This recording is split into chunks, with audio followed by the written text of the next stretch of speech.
It's really nice to be here. It has been for both Pam and I more than 2 years since we've done any live events. So it feels wonderful to be here. And also want to say thank you so much for coming out tonight with all the terrible stuff that we're facing in the world. And it's nice to gather and talk about something as fantastic as the Jewish female heritage at Hunter College. So I'm very grateful that you're here, and I know how hard it is for all of us to get out of our apartments at this point when the world's gone so terrible. But I'm happy we're coming together after this many years, and hopefully this will be the start of many more of these events as well.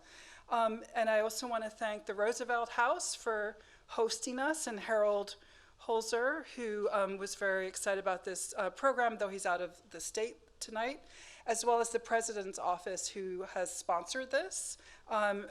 President Jennifer Rabb came to me about 6 months ago and said we should do something to knock off and start Women's History Month. And I said, I know who to call. So I'll talk to you about who I called and how exciting it is to have her here in a second.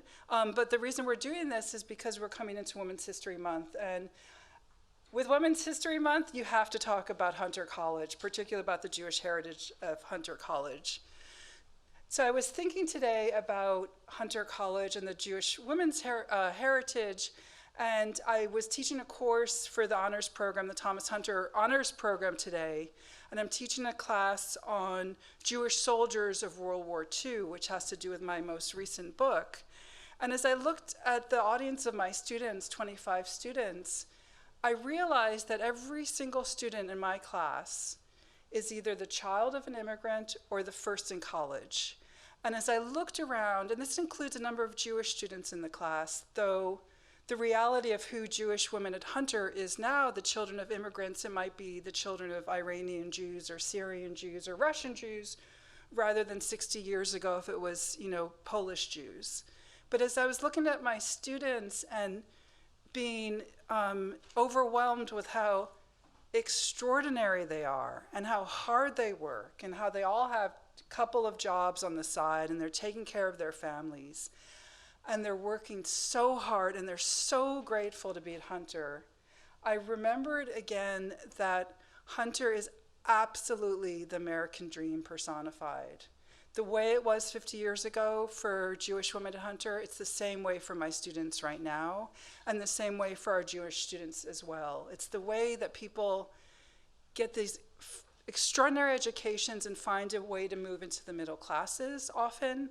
And because Hunter has and has always had really high standards for our students, we help them to achieve the very best they can do. So I was thinking about all this today when I was teaching.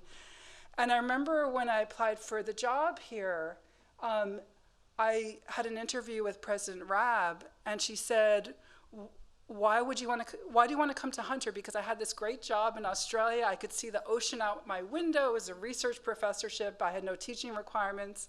And I said, because I want to come home. And that's how Hunter feels to me.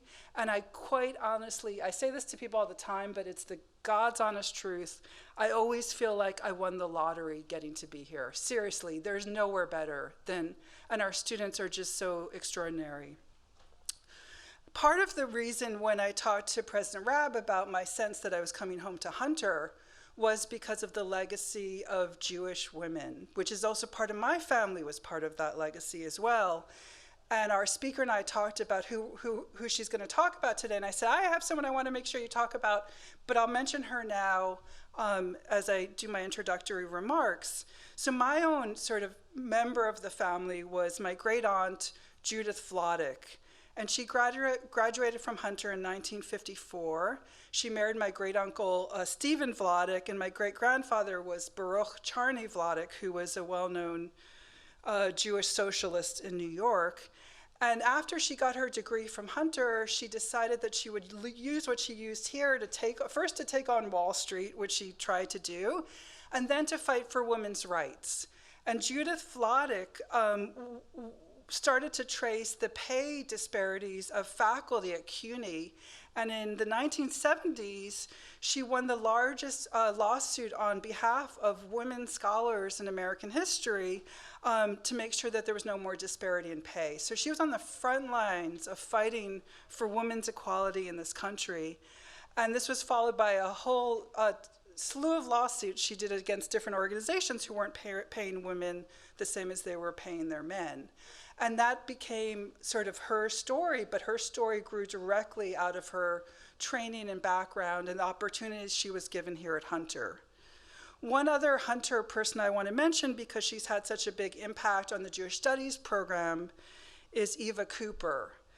Eva Cooper her family had fled the Holocaust, and they'd fled from Budapest as part of Raoul Wallenberg's community that he saved. She went to both Hunter High School and then Hunter College, graduating in 1956, and then she got her master's in special education here. And last year, she gave the Jewish Studies program a huge and wonderful donation. And because of her, this year, for the first time, we just started this pilot program that I think I started 3 months ago, called the Cooper Fellows Program that we're now running. And the Cooper Fellows Program is sort of a way that I thought of that we could deal with anti-Semitism rising up again in New York and on different college campuses. And so what we did is we did a call out to all of our students in all the schools. We got 63 applications. We chose 12 of them, a whole range of students. And what we've been doing is giving them seminars on how you confront anti-Semitism. And it culminated last weekend with a trip to Washington, D.C. to go to the United States Holocaust Museum to learn about the Holocaust and the legacy of anti-Semitism. And that's all thanks to our wonderful graduate of Hunter, Eva Cooper. So what we're going to do today is I'm going to introduce our speaker in a second. We're going to talk together on the stage and get questions for about 40 minutes. And then we're going to have our reception afterwards. So Pamela Nadel is somebody I first spoke to about 5 years ago. I was driving my car in Melbourne, and I was driving up one of the, the round parking lots where you go up and they're kind of scary and you're going round. And I was driving up there, going to my office at Monash University, and my phone rang, and I saw it was an American number. And so I just pulled into a parking spot, and she said, "Hello, this is the president of the Association for Jewish Studies, Pamela Nadel." And my first thought was, oh my God, has Monash done something terrible? Are we in trouble? And then she said to me this thing that I was not expecting, that the book I had written at that point called Young Lions had just won the Jordan Schnitzer Award for Best Book in Modern Jewish History. And I just burst into tears because I didn't even know it had been submitted. And she was calling me, and I was in a parking lot.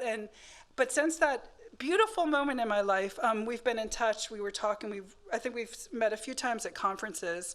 And so when President Raab said to me, we need to do a show on Jewish women at Hunter, I said, we have to get her to come speak.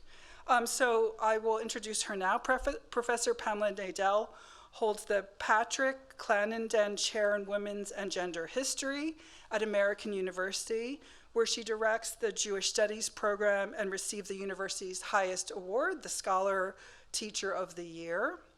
Her books include Women Who Would Be Rabbis, A History of Women's Ordination from 1889 to 1985. She was a past president of the Association for Jewish Studies, the biggest organization in our field, and the recipient of the American Jewish Historical Society's Lee Max Friedman Award for Distinguished Service. Her consulting work for museums includes the Weizmann National Museum of American Jewish History and the Library of Congress. Her recent book, which is why I wanted her to be with us today, is American Jewish Women, A History from Colonial Times to Today, which was published with Norton, and it won the 2019 National Jewish Book Award for Jewish Book of the Year. She's currently working on a new book about the history of American anti-Semitism, and she's appeared on C-SPAN and PBS and other shows, Washington Post, to talk about this really urgent topic. So please join me in bringing Pam up to the stage, and we'll have a conversation.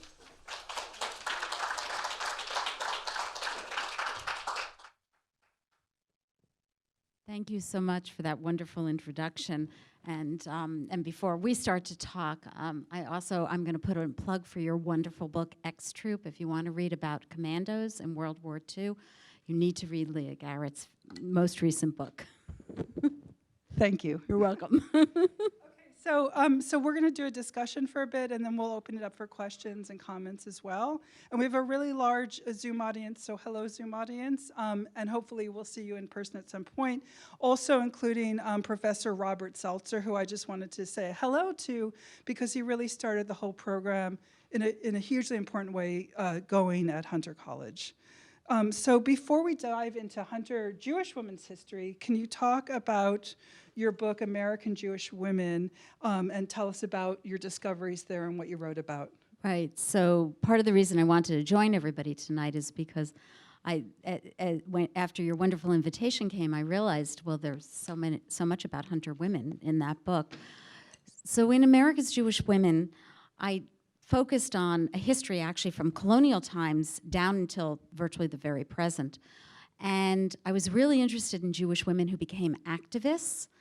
And I see being Jewish in 3 different large buckets or categories, because every time I would say, well, I'm writing about American Jewish women, and I would go to dinner and I'd be there with friends, and they would point to themselves and they'd say, how can you possibly write a book about that? Look at us, we're all so different. And so I wrote about Jewish women for whom Judaism sits at the core of their lives. They move from Sabbath to Sabbath, from holiday to holiday. Their kitchens are Jewish, their friends are Jewish, their social circles are Jewish.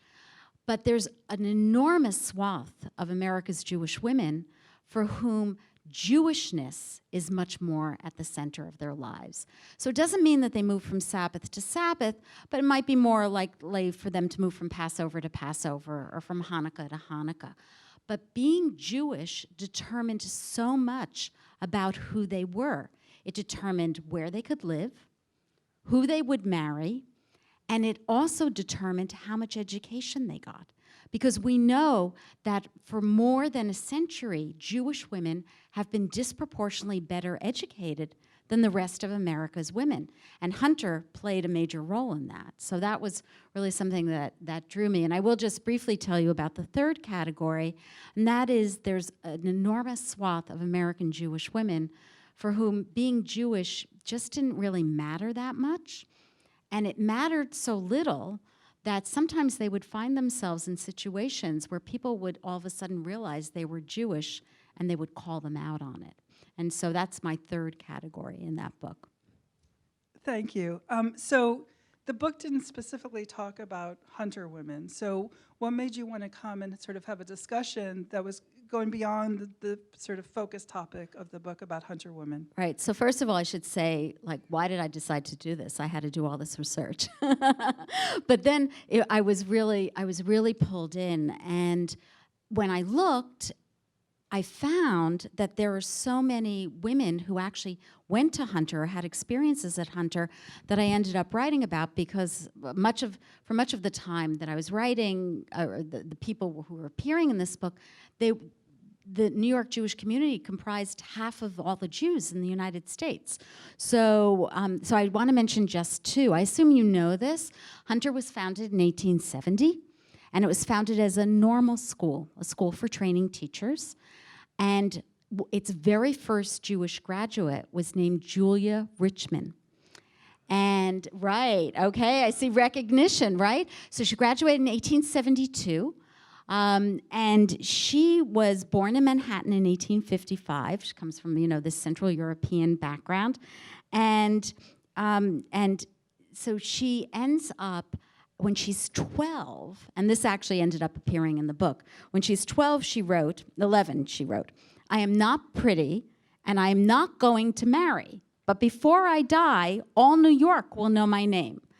And in case any of you have ever walked over 2 blocks on 67th Street, you will walk right past Julia Richmond High School. So it's not only they knew her name then, but we know her name today. What's so great about Julia Richmond is that she also, she became a teacher. Obviously, that's what the normal school, before it was called Hunter, trained her to be. And she ended up becoming a school superintendent, and she was on the Lower East Side in the era when the East European Jewish immigrants were coming in. And she created, I don't know if we would say created, she refused to allow any of the students in her classes, or in all the classes that she was supervising, they could not speak any language other than English. And she actually told the teachers that they should wash their mouths out with soap or punish them in other ways. You can imagine the tension. The immigrants, we were talking about immigrants, the immigrants were not happy, but her peers praised her. She basically was creating English language immersion, and it worked. They learned English. So she was the first one that I thought about. And then another one, also from the era before Hunter became Hunter, Tamar Hershenson de Solapool. I don't know if that rings a bell at all. Her husband was a rabbi in New York, and she was the class of 1913, and she had been born in Jerusalem. So another immigrant, from another era, graduates from Hunter and does a lot of different things, but eventually she became the national president of Hadassah, the women's organization, the Women's Zionist Organization of America, the largest Jewish women's organization in the United States. And during World War II, when hundreds of Polish Jews had fled into the Soviet Union and escaped there came a period where the Soviets actually sent a whole bunch of these Poles. They sent them to Tehran. It's very complicated about why they were sending them to Tehran. It had to do with the war and the shifts in the war, and you would know better about this than I would, actually. And so included in that group were 870 children. And they were trying to get the children from Tehran to the Jewish community in British Mandate Palestine. And the women of Hadassah had been bankrolling a program there that was headed by, in British Mandate Palestine, was headed by Henrietta Zold, the founder of Hadassah.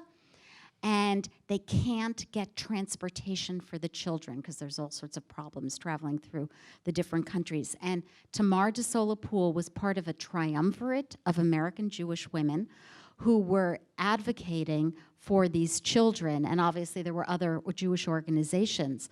And one of the great documents in the archives is that eventually the children come into the Jewish community in British Mandate Palestine, but the men take all the credit for the work. And there is this telegram that she sent to the Jewish Agency where the women are furious because they have ignored Hadassah's contribution to the rescue effort, and they're not helping them with the fundraising they need to take care of those 870 children.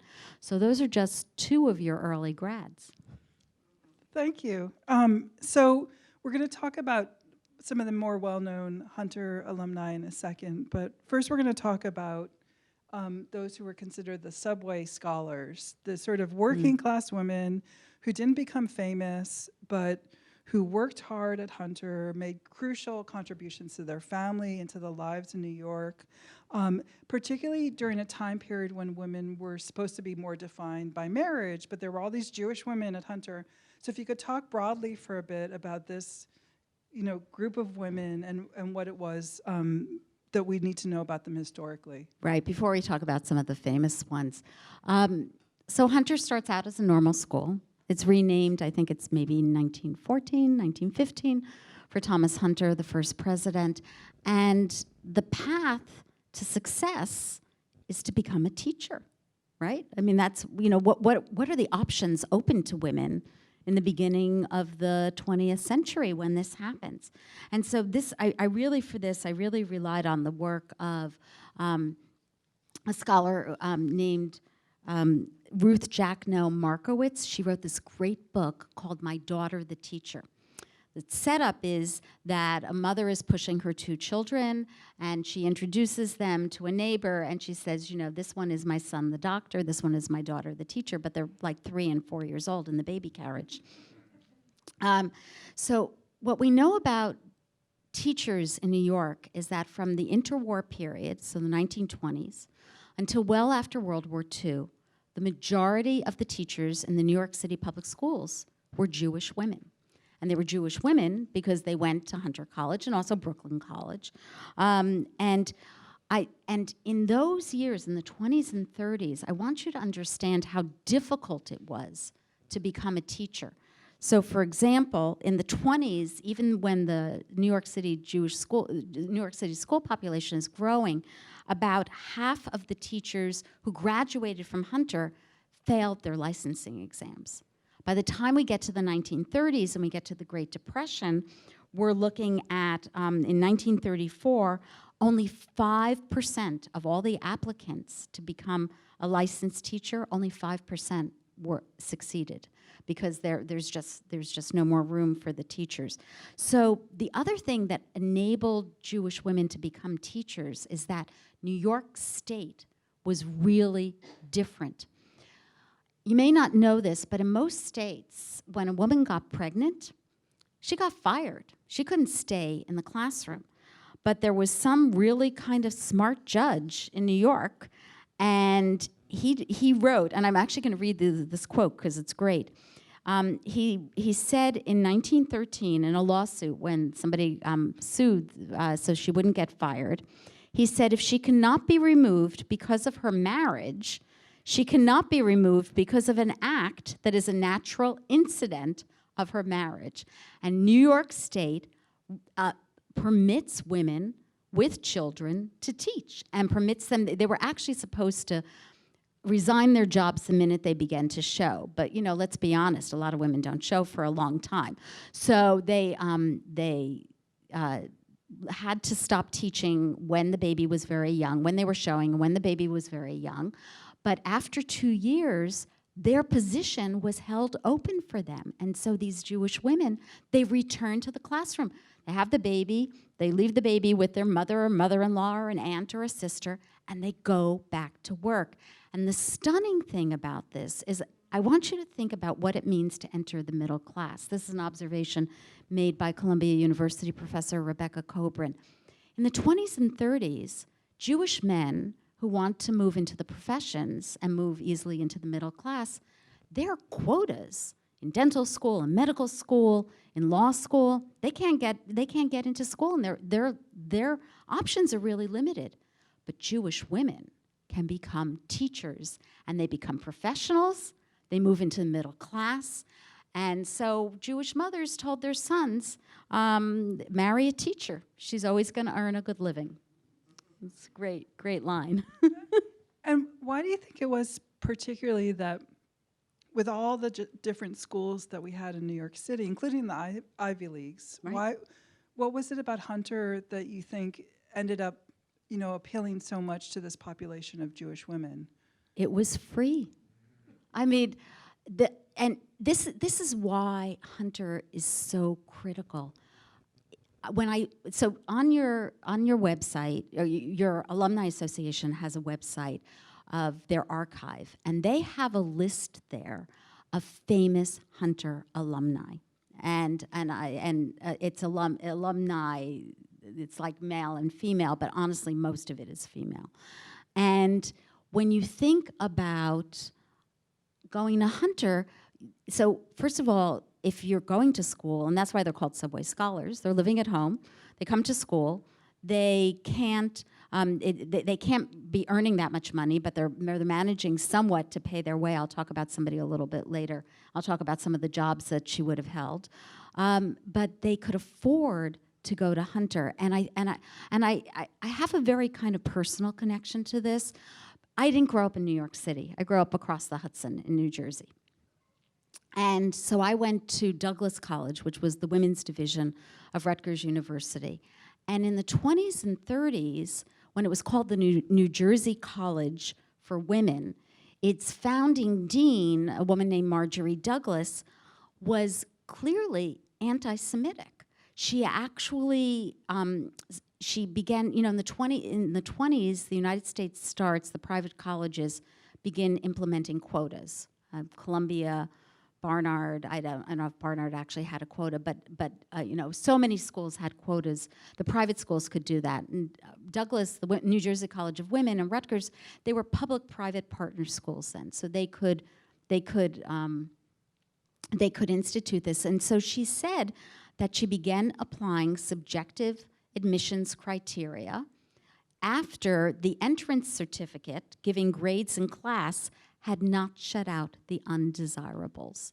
And so at a time when the number of Jews in New Jersey grows exponentially between 1928 and 1932, the female Jewish student body at Douglas College declined by a third, from 17% to 11%.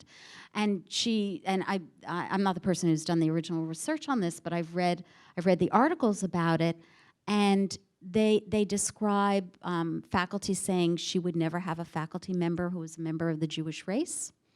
They describe her literally saying, and this goes back to the teachers, that she told an applicant who had failed the test, one of the psychological tests she had to take to get into the teaching track at the school. And she said, "I will be brutally frank with you. You are rejected because you are a Jew." Hunter never did that.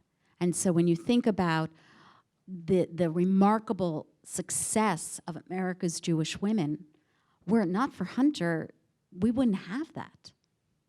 And just to follow up on that question, which is I'm going to ask you a very speculative question, but when you think about it sort of in the broader sense about who these women were, I'm wondering how much you get a sense of how much their Jewishness then would play a role in what they do after their Hunter education, and also how they actually impact, as you said, on the trajectory of sort of where Jewish American life goes because of this huge number of women who go to Hunter. Right. So I would say I think they actually fall into my three categories. I think there are those for whom Jewishness was really did impact. I mean, I'll give you, the example everybody knows. Bess Meyerson went to Hunter. She became Miss America in 1945. She discovers that several of the major sponsors of the pageant who would have sponsored her during her year of reign, they pull out because she's a Jew. And she ends up spending a good chunk of that year speaking for the Anti-Defamation League. So she became a victim of anti-Semitism. Does it completely define her life? No. Does it completely define her career? No. But it ends up playing a role. Okay, so now we're going to turn to some of the more famous Hunter graduates. And once we advertised this, I started to get emails saying, "Don't forget." So we're going to cover some here, and then we're going to open it up a bit. But can you talk about some of our very famous Hunter female graduates, Jewish, and who were they? What did they achieve? Why did you choose the ones you chose, and so on? And hopefully we'll cover some of the more well-known names, but then we'll open it up to other names as well. Right. So I'm not going to talk about the Nobel laureates because I really don't know a lot about science, and I'm going to talk about two. Okay, but then you can talk. We're going to give you a chance to yell at us about the ones we left out. Okay, so obviously I'm going to talk about Bella Abzug. I mean, it is not possible to talk about Hunter graduates and not talk about Bella Savitsky Abzug, class of 1942. So of course she appeared in my book. And then I actually ended up writing a much longer piece about her when Kamala Harris was nominated to be vice president. I wrote, she stands on the shoulders of a lot of women who went before her, including Bella Abzug. So there's so much to say about her. And she's a good example of also how Jewishness weaves into the life. She was a child of immigrants. She grew up in a home filled with the teachings of social justice. And she decided to become a lawyer so that she could set things straight. And before she was in her teens, she began a lifetime of speech making. She would stand on subways in New York City and raise money for Zionism. This is in the 1920s, 1930s. The other thing that strikes me about her is that when she was 13, this is in the 1930s, her father died. And for a year, she went and said the memorial prayer for the dead for him, the Kaddish, in an Orthodox synagogue, standing from the other side of the partition. And many of you who know something about the Jewish feminist movement will know that this becomes a major goal of the feminist movement in the 1970s. But she was doing it in the 1930s. She's just a stunning maverick. So here at Hunter, she was already politicking as student government president. And I sent Leah yesterday, I was telling somebody I was doing this, and a friend sent me a photo of Eleanor Roosevelt speaking at Hunter College. I don't know if in this building, but speaking at Hunter College, and Bella Savitsky is sitting behind her and with a hat as student body president. So her story is so typical for those years. She applies to Harvard Law School. What do they say? No, we don't take women. So she goes to Columbia, makes law review, graduated in 1945, married Martin Abzug, and he typed her papers. She never learned to type because she knew a woman who knew how to type in those years, that's what she was going to do. So she never learned how to type. And then in 1951, when she was in Mississippi defending Willie McGee on the charge that he had raped the white woman with whom he had had a consensual affair, there was tremendous animosity against the Jew lawyer from the North. And one night, her hotel reservation had fallen through, and she had a guy who was driving her around town, and he said, well, I know of a place where you could stay far outside of town. And she said, no, take me to the bus station. And while they paged her on the intercom, she spent the night in a stall in the bus station. She was 8 months pregnant. She miscarried that baby. In the 1950s, when school children were learning to duck and cover during a nuclear attack, she wouldn't let her daughters do it. She said, that's just stupid, you know? I mean, some of us are old enough to remember those drills, right? She joined Women's Strike for Peace, which was an organization that was seeking to put a ban on nuclear testing. And she got 2,000 women down to Washington. They marched around the White House in the pouring rain, and they were chanting, their signs read this, when it rains, it pours, strontium 90, which was a nuclear fallout. And in 1970, she ran for Congress, and her slogan was, this woman's place is in the House of Representatives. She ran on an anti-war, feminist, anti-racist platform, and from the moment she stormed into Congress, she began flouting all of its rules. Congress's kind of basic rule was, well, you know, like a junior congressperson, you're supposed to be seen and not heard. Well, that was not for Bella Abzug. So the very first day she was sworn in Congress, they made her take off her hat because you weren't allowed to have your head covered in Congress at that point. So because men were supposed to take off their hats. So she takes off her hat, but then she has a second ceremony outside with her friends, and she calls for Nixon to set a date to end the war. Then she and Shirley Chisholm introduced a bill that would have provided 24-hour child care across the nation. It passed both houses of Congress. Nixon vetoed it. Can you imagine? We would have had national child care had that bill passed.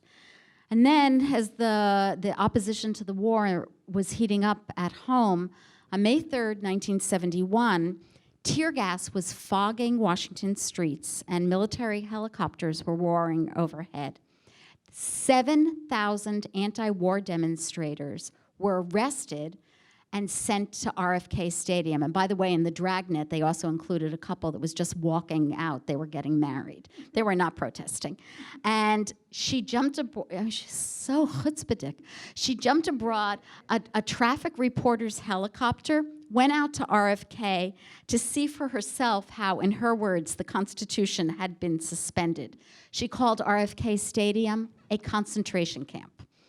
6 years later, she lost her safe seat in Congress. She decided to run for the Senate. She lost to Daniel Patrick Moynihan by less than 1% of the vote in the Democratic primary. And of course, he was, I forget how many years he was in the Senate. But until the day she died, on March 31, 1998, she never stopped fighting. And she did a lot of that at Hunter. So she's my famous one that you've heard of. But now, if you'll indulge me, I want to tell you about one that I bet you haven't heard of. How many of you have ever heard of Kate Simon? Like dead silence, right? Okay.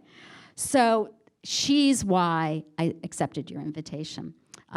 First of all, I really have to thank your archivist, Claiborne, I think last name's Williams, I hope I have it right. He was so nice. Before Omicron hit, he let me into your archives, and that wasn't the first time I've worked in your archive.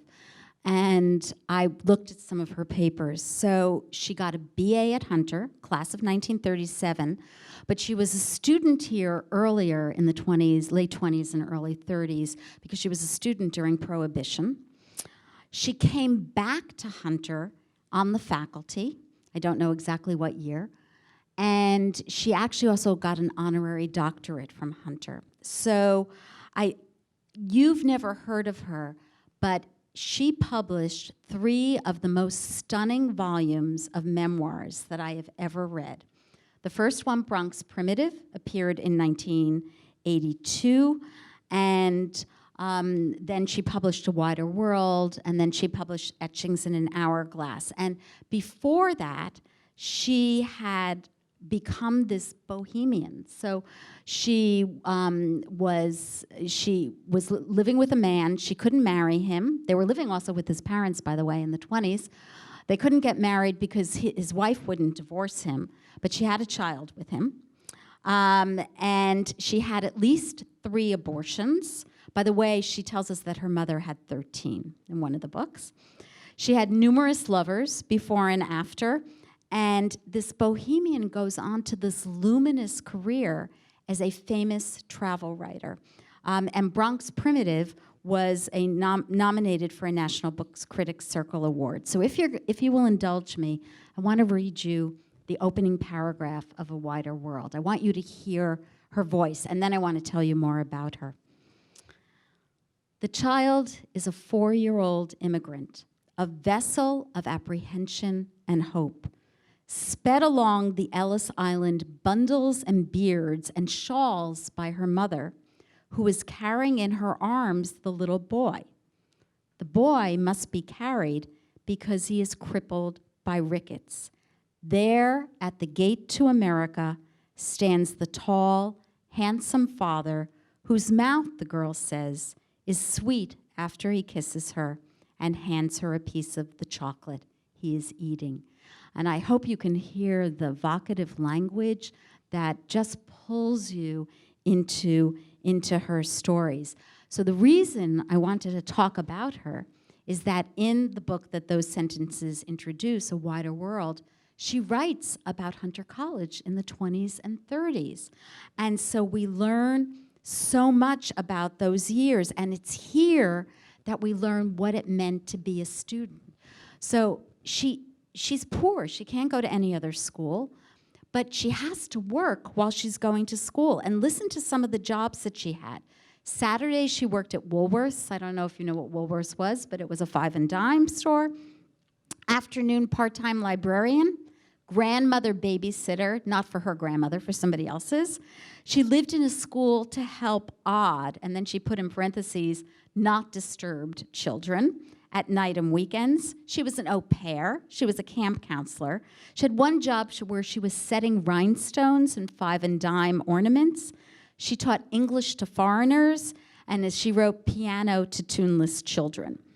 So what does she tell us about Hunter? She says Hunter back then, and I think today, wanted to make its students back then cultivated women, because of course Hunter was only for women. And she said everyone had to spend time in all the fields of learning, from the classics to calculus. She said many of the courses seniors took when she was writing this in the 1980s, would have been considered graduate courses. She started out studying German, and she did that because there were no jobs for English teachers. She wanted to study English, and eventually she does. And I should tell you that after the Holocaust, she refused ever again to speak German or to read its literature. And she talks, I guess there was an old Hunter building at 68th and Lex that maybe has been replaced by the current building. I'm not sure about this. But she said, it's still the old one? North Building, I think? I don't know. Yeah. Okay, so she said in the basement there was something called the Exchange. So those of you, if you know anything about City College in those years, you know that the boys of City College used to hang out in these alcoves. So I think the Exchange was sort of like the alcoves for the boys. And there, she said it was, really crummy, and she and these others, she doesn't use the word bohemians, but I do. She said the girls who liked to smoke, that's where they went. And they would hang out there, and then on Fridays, before they had dates, they would exchange clothing. They would bring, and this is all in this book, they would, so somebody would bring her fur jacket, and one woman would bring, if she didn't have a date that weekend, she would bring her pessary. For those of you who don't know what a pessary is, it is a diaphragm for preventing conception. And she said nobody really knew anything about fit or anything, but she would share that around. I mean, it was really kind of wild. I told you she's a great writer. She also describes a very brief experiment at Hunter where for about a semester they went on the honor system. So since my college was on the honor system, I know what this is. That's where you would take exams and there wouldn't be a proctor, there would be nobody in the room. So all of a sudden, all these students who were like that she knew who were failing German and math, they were all getting A's. And she had to take Latin. And she didn't want to take Latin. They wouldn't permit her to substitute a course in philosophy. So she said most of the time she cut class. There was a movie theater on 68th and Lex, and they would go watch Gary Cooper movies. And so she says, but she wasn't going to cheat. She just didn't feel like cheating. So she gets her grade back, and it's a C. And she goes to the professor and says, this can't be right. And the professor turns to her and says, honesty is worth something. After college, she had what were the typical jobs for those years for a college graduate who couldn't find a teaching job. She was a secretary, a doctor's receptionist, and eventually kept working as a secretary and then, proofreader and different things at various publishing houses, and eventually got a contract to write a book called New York City's Pleasures and Places, her first travel book, and that propelled her onto her career. But it's the travel books don't appeal to me as much, but it's those memoirs. So Bronx Primitive, A Wider World, and Etchings in an Hourglass. Simon, Kate Simon. I'm going to just ask one more quick question, and then we're going to open it up to the audience. Just because everything you're saying, and I'm thinking about teaching my classes at Hunter and how, like I said, my students work 2 or 3 jobs. They're incredibly kind and gracious. They have long family stories about immigration or what it means to be African American in America or what it means to be a Russian Jew, whatever it is. So they come to my classes with just this wealth of deep backgrounds and thoughtfulness. And we're an urban school, we're a commuter school, where Hunter was voted like the most diverse university in America. And I'm wondering, when you're talking about Jewish women, who so many of them go to Hunter, and then you talk about Paula Abdul being very important in the civil rights movement, I'm just wondering, again, speculation, sort of the relationship between Hunter being this diverse urban enclave where kids are working hard and having opportunities, and sort of the way that Jewish life goes, how it impacts on it, particularly with the civil rights movement and sort of the women's rights movements, and coming from this kind of school versus like a very wealthy private college in Maine or something. Right. So actually, it reminds me that one of Hunter's other famous alumni was Florence Howe. I forget which year she graduated, but she was one of a handful of women who were profiled in a book called Going South, about Jewish women who go south in the civil rights movement, and she went on to found the feminist press. And I do think, and I think this is why I said at the beginning this was so influential in my book, America's Jewish Women, because being in this kind of environment almost mandates that you become an activist, right? I mean, you're the child of immigrants. You want to do better than your parents. You want to help them. They came here. They've sacrificed tremendously. And remember, if you're going to college, even in the days when it was free, you're not out working, right? You're not bringing any income into the family. So the level of sacrifice it takes to send a child to college for immigrant parents or poor parents is really astonishing. It's an investment in the future. And I think that's what Hunter has always been about, is about that investment in the future. Thank you. So what we talked about doing, and I have more questions depending on what happens with the audience, is we wanted to give the audience the opportunity, A, to ask if you have any questions of Pam, or B, we know that we've missed so many important Hunter Jewish women. If there's a Hunter Jewish woman you want to mention in a few sentences, please feel free to do that. So we're going to open it to the audience, but I will ask more questions if, and we have our wonderful students who will be handing around the microphone. Looking at the two of you, one of the things that comes to mind is, what about the faculty? You mentioned Julia Richmond, and you mentioned the Hunter, which I never knew where Hunter came from, that there was a John Hunter. What influence did the faculty have? Were they Jewish? And was there a vision and mission out of Hunter that had to do with these women doing what they did in the world? So I don't know. I can't answer categorically, for all faculty. I can tell you about one that I worked on. I wrote an earlier book called Women Who Would Be Rabbis, about a history of women's ordination. And there was a member of the Hunter faculty named Dora Askowitz. And she was born in Russia. She'd gotten a PhD from Columbia in 1915 for a dissertation titled The Toleration of Jews Under Julius Caesar and Augustus. And while she was at Columbia, she began teaching as a temporary instructor here at Hunter, and looks like for the next many decades remained a member of essentially the adjunct faculty or the evening and extension faculty. But she founded an organization here in the early 19-teens called the Menorah Society. The Menorah Society was the Jewish student organization on campuses that existed before Hillel emerged in the 1920s. And she really she brought Jewish life into Hunter through the Menorah Society. There was something called National Jewish Book Week. She would have displays on books. She remonstrated with the administration. One year they wanted to start the first day of classes. It was going to be either on Rosh Hashanah or Yom Kippur, on the Jewish high holidays.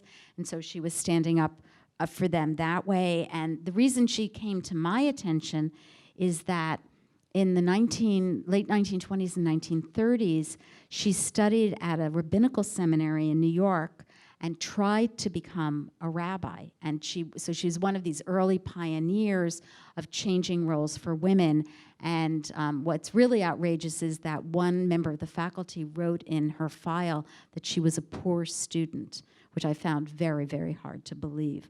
But she was really powerful in terms of shaping Jewish student life on campus. And I actually, that was my first trip to your archives years ago when I was working on that book.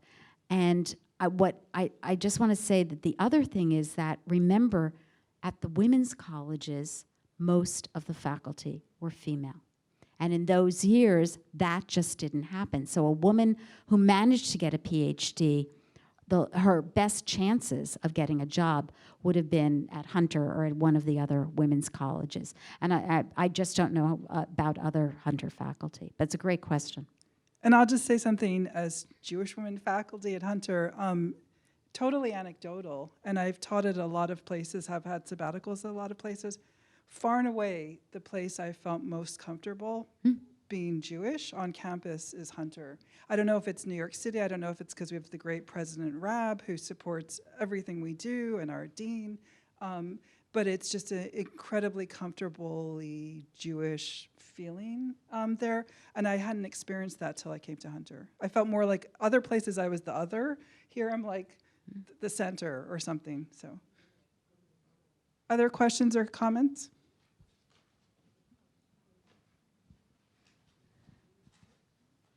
With Hunter, since you're both in academics and you're at Hunter, this question is probably about academia in the United States in general. But Hunter has such a big legacy of Jewish women and Judaism, and it seems like there's a rise of anti-Semitism on campuses with the BDS movement. I've read about the union at CUNY. Why do we see this change throughout academia? Any thoughts on it? You want to tackle it?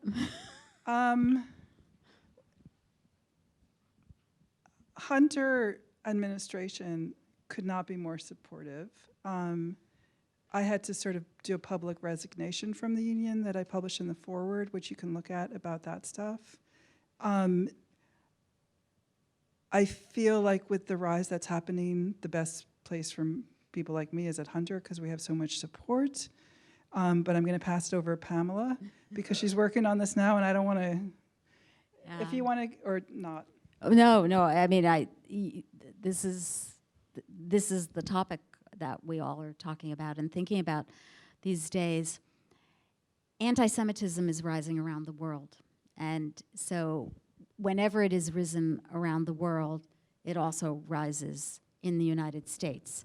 So to give you one historical example, in March of 1933, when Henry Ford, who had already begun publishing the Protocols of the Elders of Zion and other notorious charges against the Jews in the United States, he was running for president of the United States, and a young leader of a fascist party in Munich, his name happened to be Adolf Hitler, was interviewed by a journalist at the Chicago Tribune. And Hitler said that he would be happy to give, he would like to send some of his shock troops to help Ford in his campaign.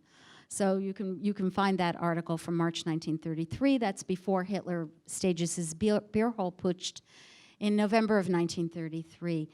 When anti-Semitism rises abroad, it rises here at home. We just didn't always see it. And we're in a moment where it is everywhere. And it's not surprising, therefore, that it's also on the college campuses. And it is really in so many different places in New York as well. We have the time for maybe just a couple more questions or comments before the reception. And oh, sorry, she had her hand up first. Okay, all right, go ahead. Or if there's a woman you want to mention that we should have mentioned. I just wanted to mention a couple of things and perhaps come back to that. I actually grew up in sort of an Orthodox Jewish family in Newark, but then in fact, because I viewed myself as a minority, I got very involved in the civil rights movement when I was in my teenage years. And I became unreligious, but it was like this view of myself as a minority.